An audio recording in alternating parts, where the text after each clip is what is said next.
I tell you what, when I arrived to UK 2023, September 20th precisely, I was jobless. All through that year I arrived. September, no job. October, no job. December, no job. I landed my first job January 2024. And that was when I've already sat down to really understand what's going on.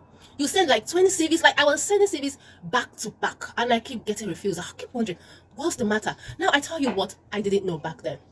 If you want to become a teaching assistant, there is no fast way about it other than you doing the right thing. What is the right thing? Get your police clearance, get your DBS, get your CV. Thankfully, today the story is different. Now, how did I get to learn? A recruiter came to me. I was fit though. He got back to me like the last straw was I said, no, I'm going to send these people mail to know exactly where I'm going wrong. And so I mailed back asking for feedback. And the recruiter took his time to explain everything to me. He said, your CV is nice, you've got good experience, but we are not seeing your personality there. So CVs here are ATS compliance, ATS friendly. I explained to people, ATS, there's no nothing complex about ATS CV. ATS CV basically is applicant tracking system. Like your CV is being tracked, yeah, by AI to know if your CV has what the employer wants.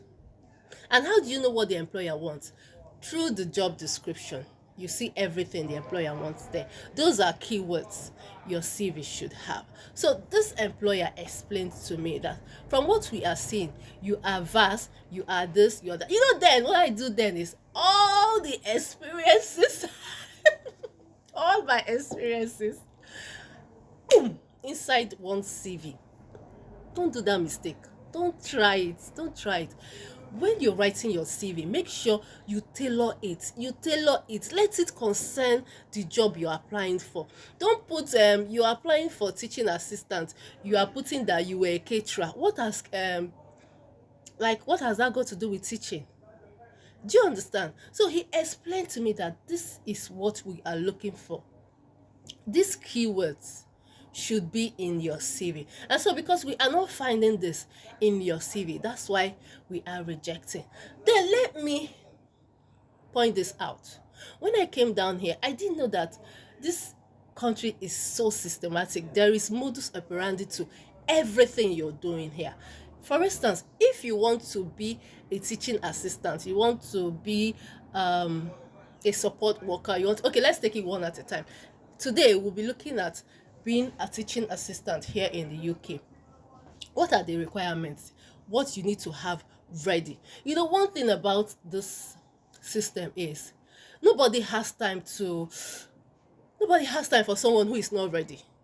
For instance, you've submitted your CV and all, and they called you. Do you have EWC? You say no. Do you have police clearance? You say no. Do you have your DBS? You say no. Like the thought of starting all over again, compared to someone who, do you have its EWC? EWC is it EWC or uh ECW? Yeah, I think ECW. I can't remember.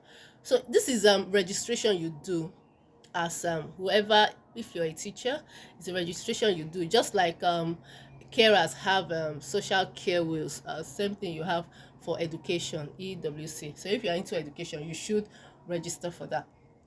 So what I didn't do back then was to register for these things, to be ready. All I keep doing was send CV, send CV, send CV, as if everything. No, everything doesn't depend on your CV. Fine, your CV brings you out. Your CV takes you in front of the employer. That's the right CV. If you're writing the right CV, it takes you directly to the employer. And then when the employer contacts you, do you have everything ready? Do you have your EWC? I don't know if I'm right, but let's just, you understand what I'm trying to say. Registration for education. So you have that. You have your DBS. You have your police clearance. You see these three things, they are very important. So when I came, I didn't even know about this. All I keep doing was submit CV, submit CV, submit CV. So that being said, I think what we're doing now is I'll be giving us tip by tip from my experience, what I did wrong, what I thought what I would have been grateful for if I had known earlier. So today, let's focus on that teaching assistant. You want to become a teaching assistant, just get these documents ready: your DBS, your education registration, your police clearance, and then your ATS CV. See, job dey where e dey, forget, job dey where you dey. Now, are you ready? Comment on the comment section and tell me what your challenge is, or if you've happened to conquer all this. Let us know how you did it. Tara.